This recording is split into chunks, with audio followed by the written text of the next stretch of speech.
Howdy, everybody. I didn't bring a balloon this time, but I did bring an airship, which is pretty cool. So my name is Kveton. Today I'm going to talk a little bit about location, context, and preferences, especially as they relate to messaging. So everybody knows what Bluetooth is. You've got a handset or a headset in your bag. You've got a keyboard and mouse back home. But one of the interesting use cases back in the day was for messaging, right? And so the idea here was that you would be walking through a mall and you'd be passing some retail location, and they could blast coupons and offers straight to your phone. For a variety of reasons, this technology did not take off, right? And I think we know why. The next generation of this stuff, and what we're seeing now is I have this smartphone, this super smart device that's always connected, that can do some interesting things. And the oft-used example is, let's talk about geofencing and Starbucks, right? So imagine if you could set up these virtual geofences around Starbucks. And every time you pass through that, you'd get a notification, giving you a free latte or 20% off or whatever. And again, for a variety of reasons, this technology has not taken off. The reality is that location alone, especially when it comes to mobile, is just a blunt instrument. You need to be able to think hard about who's connected to this device, right? How do they want to be, communicated with? What are their interests? When was the last time we communicated with them? And most importantly, when was the last time they were at this location? So for us, we actually see that apps offer a fantastic way to customize this device, right? As a user, I can download the specific apps that I care about. I can customize them specifically for me. And I can even take advantage of things like the GPS and the accelerometer, you name it. So this is really, really cool stuff. And consumers love apps. Consumers are actually spending more time inside of apps today than they are on the web in front of their computer. That is crazy. But the problem is the average lifespan of an app is only about a month. That's no good, especially if you're somebody who's just invested a bunch of effort in building your app. So we believe that push notifications, in other words, messages sent directly to your device, done correctly, can actually drive a lot of engagement in your apps. And these are some of the numbers that we've seen from our customers that are super, super exciting. Make no mistake about it, this device has permission to interrupt you, right? Whether it's a phone call from my mother, a text message from my friend, or a notification from an app, you can actually get interrupted. And so if you're going to do it, if you're a developer or a brand, you better think hard about how you're going to do that, or you're going to get turned off.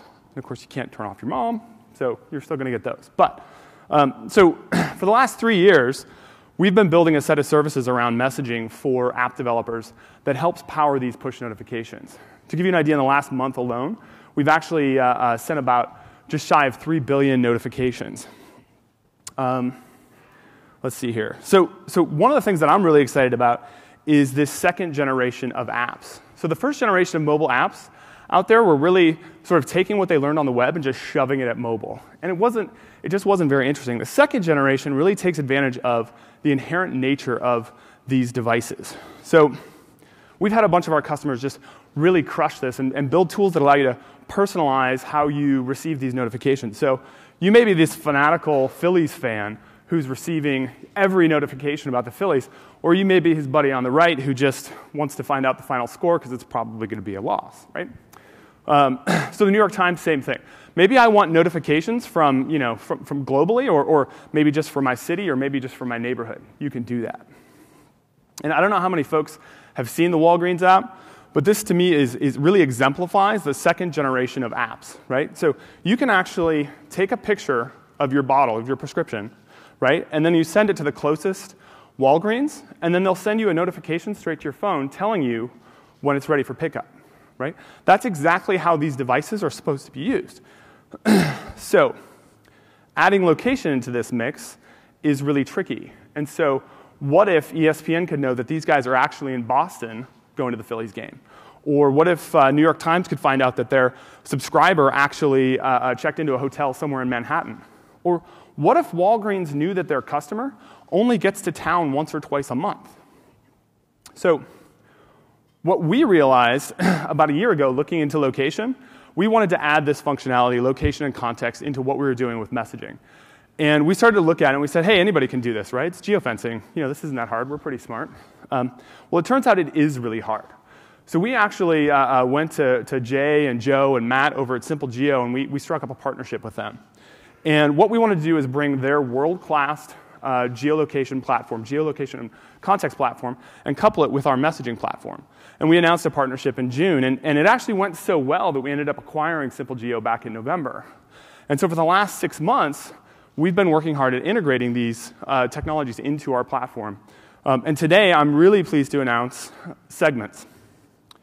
So segments for us is precision audience targeting. It's being able to take the location, the lat long, the context, whether it's municipal data or weather data, and coupling that with preferences, and then, of course, our high-performance messaging platform.